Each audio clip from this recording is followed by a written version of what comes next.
ದಾಂಡೇಲಿಯ West coast ಕಾಗದ ಕಾರ್ಖಾನೆಯ ಜಂಟಿ ಸಂಧಾನ ಸಮಿತಿಗೆ ನಡೆಯಲಿರುವ ಚುನಾವಣೆಯಲ್ಲಿ ಕಾರ್ಮಿಕ ಸೇನಾಗೆ ಪೂರ್ಣ ಅಧಿಕಾರವನ್ನು ನೀಡಿ ಇತಿಹಾಸವನ್ನು ನಿರ್ಮಿಸೋಣ. ಬಿಡಿ ಹಿರೇಮಠ್ ಕರೆ.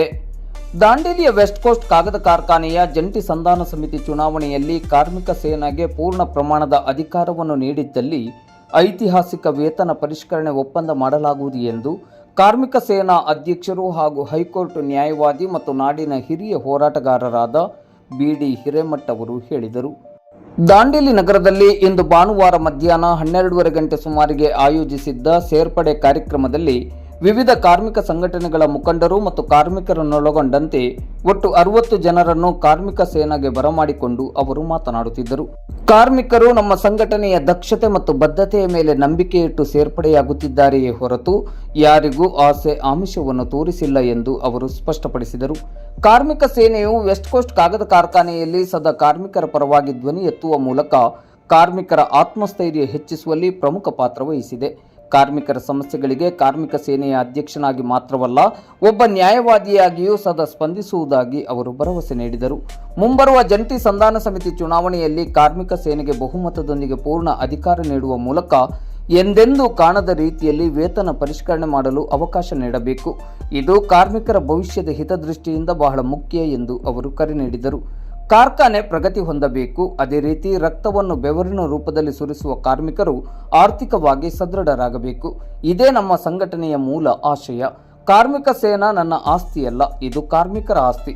ಇದನ್ನು ಕಾರ್ಮಿಕರು ಮರೆಯಬಾರದು ಎಂದು ಅವರು ಹೇಳಿದರು. ಈ ಸಂದರ್ಭದಲ್ಲಿ ಮಾತನಾಡಿದ ಕಾರ್ಮಿಕ ಸೇನಾ ಪ್ರಮುಖರಾದ ಹನುಮಂತ್ ಕಾರ್ಗೆ ಅವರು, ಬಿಡಿ ಹಿರೇಮಠ್ ಅವರು ನುಡಿದಂತೆ ನಡೆಯುವ ಹೋರಾಟಗಾರರು. ಅವರು ಕಾರ್ಮಿಕರ ನಿಜವಾದ ಶಕ್ತಿ ಎಂದು ಶ್ಲಾಘಿಸಿದರು. ಕಾರ್ಯಕ್ರಮದಲ್ಲಿ ಕಾರ್ಮಿಕ ಸೇನೆಯ ಪ್ರಮುಖರಾದ ಸುರೇಶ್ ಬಾಂದೇಕರ್, ಲಕ್ಷ್ಮಣ್ ಜಾಧವ್, ವ್ಯಾಲೆಂಟೈನ್ ಫೆರ್ನಾಂಡಿಸ್, ಸಂತೋಷ್ ಸಿಂಧೆ, ಪ್ರಮೋದ್ ಕದಂ, ನಟರಾಜ್, ವಿನಾಯಕ್, ಸಂಗೀತ್ ರಾವ್, ಸಂತೋಷ್ ಬುಲ್ಬುಲೆ, ಡೇವಿಡ್, ಜಗದೀಶ್ ಕದಂ, ಕಲ್ಲಪ್ಪ ಕೆ, ಶಂಕರಯ್ಯ ಹಿರೇಮಠ್ ಸೇರಿದಂತೆ ಹಲವರು ಉಪಸ್ಥಿತರಿದ್ದರು. ತಾವು ಹೆದರುವ ಕಾರಣ ಇಲ್ಲ. ಯಾವಾಗ ಹೆದರ್ಬೇಕಂದ್ರೆ ತಪ್ಪು ಮಾಡಿದಾಗ ಹೆದರ್ಬೇಕು. ತಪ್ಪು ಮಾಡಿಲ್ಲ ಅಂದಾಗ ಹೆದರುವ ಪ್ರಶ್ನೆ ಇಲ್ಲ. ಆಕಸ್ಮಿಕವಾಗಿ ಆಡಳಿತ ಮಂಡಳಿ ಈಗಿಲ್ಲ ಫೋಟೋ ನೋಡಿ ಯಾರು ಹೆದರ್ತಿಲ್ಲ, ಹೆದರ ಅವಶ್ಯಕತೆ ಇಲ್ಲ.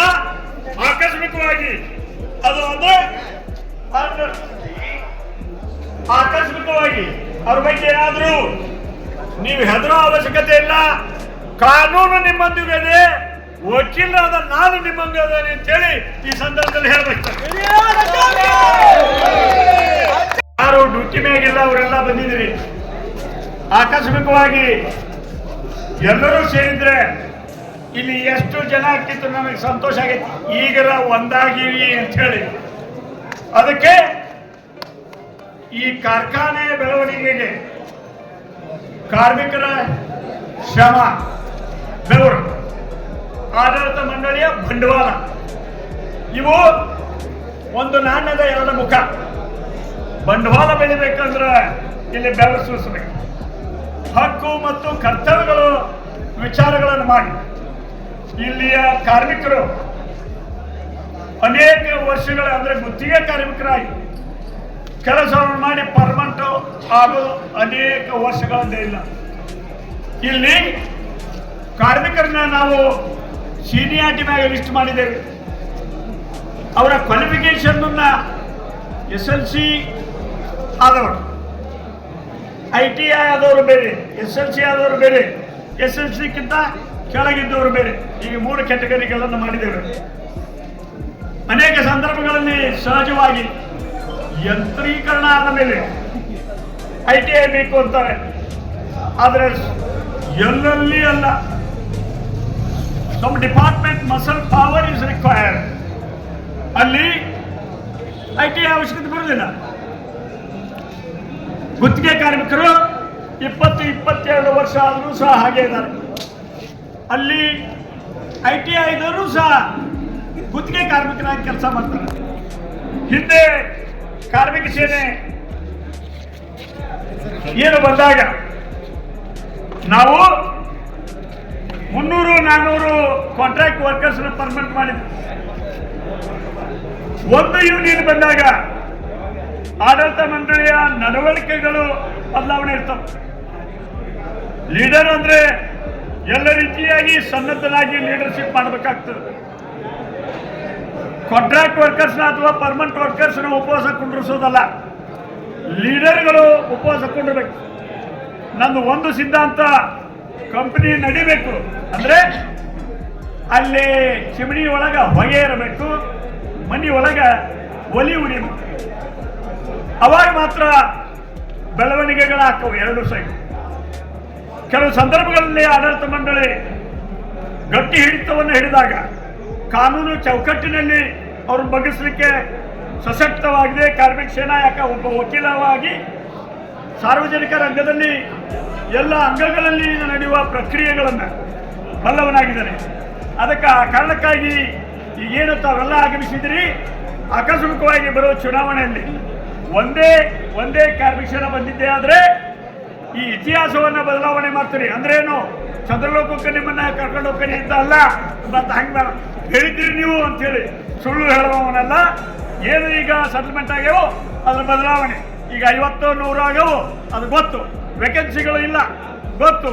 ಆದರೆ ಇಲ್ಲಿ ಬೇರೆ ಬೇರೆ ಕಾನೂನು ಚೌಕಟ್ಟಿನಲ್ಲಿ ಅವನು ಹೇಗೆ ಮಾಡಬೇಕು ಅಂತೇಳಿ ಅರಿತುಕೊಂಡೇ ಒಂದು ಕಾರ್ಮಿಕ ಸೇನಾ ಬಂದಿದ್ದೆ. ಆದರೆ ಬದಲಾವಣೆ ಮಾಡುತ್ತಿರ್ತಾನೆ. ಬದಲಾವಣೆ ಮಾಡದಾಗಿದ್ರೆ ಮುಂದಿನ ಸಲ ನಾನು ನಿಲ್ಲೋದೇ ಇಲ್ಲ ಅಂತ ಸಂದರ್ಭದಲ್ಲಿ ಎಲ್ಲ ಕಾರ್ಮಿಕರಿಗೆ ವಿನಂತಿಯನ್ನು ಮಾಡ್ತೇನೆ. ಈ ಸಂದರ್ಭದಲ್ಲಿ ಒಂದೇ ಕಾರ್ಮಿಕ ಸೇನಾವನ್ನ ಆರಿಸಿ ತರಬೇಕು. ಆಮೇಲೆ ನನ್ನ ಕೇಳಿ ಹೇಳಿ ನಾನು ಮಾತು ವಿರಾಮ ಮಾಡ್ತೇನೆ.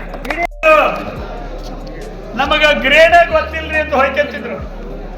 ಹಿಂದ ಎಲ್ಲರೂ ತಮ್ಮ ಸ್ಲಿಪ್ಗಳಲ್ಲಿ ಹಿಂದಿದ್ದು ಗ್ರೇಡ್ ಇದು ಬರೀ ಪಗಾರ ಎಷ್ಟು, ಡಿಡಕ್ಷನ್ ಎಷ್ಟು, ಯಾವ್ದ್ರಲ್ಲಿ ಏನು ಇದೇ ಇರ್ತಿತ್ತು.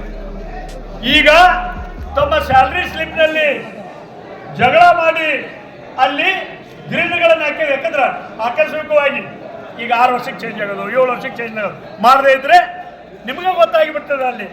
ಅದಕ್ಕಿಂತ ಅನೇಕ ಬದಲಾವಣೆಗಳನ್ನು ತರಲಿಕ್ಕೆ ಇನ್ನೊಂದು ಕಾಂಟ್ರಾಕ್ಟ್ ವರ್ಕರ್ಸ್ ಪರಿಸ್ಥಿತಿ ಏನು ಬಂದಿತ್ತು ಅಂದ್ರೆ, ಇಲ್ಲಿ ಎಲ್ಲರೂ ಮತ್ತು ಲೀಡರ್ಶಿಪ್ ಮಾಡೋರು ಕಾನೂನು ಪ್ರಜ್ಞೆನೂ ಐತಿ ಅಂತಾರ. ಆದ್ರೆ ಏನು ಪರಿಸ್ಥಿತಿ ಆಗಿತ್ತು ಇವ್ರಿಗೆಲ್ಲ ಗೊತ್ತೈತಿ. ಕಾಂಟ್ರಾಕ್ಟ್ ವರ್ಕರ್ಸ್ಗೆ ಇಲ್ಲಿ ಕಾಂಟ್ರಾಕ್ಟರು ಅವರು ಸ್ಲಿಪ್ ಕೊಡಕ್ ಹತ್ಬಿಟ್ರು, ಹೌದಲ್ರಿ? ಅದ್ರೊಳಗೆ ಸರ್ವಿಸ್ ಇಲ್ಲ, ಮಂಟೇನ್ ರಿಜಿಸ್ಟರ್, ಅದಕ್ಕೆ ಲೆಟರ್ ಏನು ಇಂಡಿವಿಜುವಲ್ ಕೊಡಕತ್ರು, ಕಾಂಟ್ರಾಕ್ಟರ್ ಕೊಡಕತ್ತಿರಲ್ಲ ಕಾಂಟ್ರಾಕ್ಟರ್. ಅವಾಗ ನಾ ಜಗಳ ತೆಗೆದೆ. ಇಲ್ಲಿ ಲೀಡರ್ ಅದ್ರ ಪ್ರಜ್ಞೆ ಇಲ್ಲ. ಜಗಳ ತೆಗೆದು ಅಲ್ಲಿ ನೀವು ಎಷ್ಟು ವರ್ಷ ಸರ್ವಿಸ್ ಮಾಡ್ಯಾನ ಅದೆಲ್ಲ ಇರಬೇಕು. ಅಲ್ಲಿ ತಮ್ಮ ಬುಕ್ನಲ್ಲಿ ಅದನ್ನ ಇದೆ. ಅದನ್ನ ಇವ್ರಿಗೆ ಯಾಕಂದ್ರೆ ಆಕಸ್ಮಿಕವಾಗಿ 1 ವರ್ಷಕ್ಕೆ ಕಾಂಟ್ರಾಕ್ಟರ್ ತಾಜುದ್ದೀನ್ ಕೊಟ್ಬಿಟ್ರಪ್ಪ. ಮುಂದಿನ ವರ್ಷ ತಾಜುದ್ದೀನ್ ಕಾಂಟ್ರಾಕ್ಟರ್ ಇಲ್ಲ ಅಂದ್ರೆ ಅವ್ರ ಕಡೆ ಕೆಲಸ ಮಾಡೋರು ಮಣ್ಣು ತಿನ್ಬೇಕಲ್ಲ. ಅದಕ್ಕೆ ಹಂಗಾಗಬಾರ್ದು ಅಂತ ಹೇಳಿ ನಾವು ಕಾನೂನು ಚೌಕಟ್ಟಿನಲ್ಲಿ ಆಕಸ್ಮಿಕವಾಗಿ ಅವಾಗ ಕಾಂಟ್ರಾಕ್ಟ್ ಇರದೇ ಇದ್ರೆ ಪ್ರಿನ್ಸಿಪಲ್ ಎಂಪ್ಲಾಯರ್ ನೀವು ಅವರಿಗೆ ಎಂಪ್ಲಾಯ್ಮೆಂಟ್ ಕೊಡಬೇಕಾಗ್ತದೆ, ಅವನ ಸರ್ವಿಸ್ ಕನ್ಸಿಡರ್ ಮಾಡಬೇಕಾಗ್ತೈತಿ. ಅದಕ್ಕೆ ಕಾನೂನು ಚೌಕಟ್ಟಿನಲ್ಲಿ ಇದೆಲ್ಲ ರಿಜಿಸ್ಟರ್ ಮೇಂಟೈನ್ ಮಾಡಿರಿ. ಅವರಿಗೆ ಅಲ್ಲಿ ಎಷ್ಟು ವರ್ಷ ಸರ್ವಿಸ್ ಮಾಡ್ರೆ ಇದೆಲ್ಲ ನಮೂದು ಆಗಬೇಕು ಅಂತ ಹೇಳಿ ನಾವು ವಿಚಾರವನ್ನು ಮಾಡಿ ಅದನ್ನು ತೆಗೆದುಕೊಂಡಿದ್ದೇವೆ. ಇದು ತಮಗೆ ಗೊತ್ತಿರಲಿ ಕಾಂಟ್ರಾಕ್ಟ್ ವರ್ಕರ್ಸ್ಗೆ.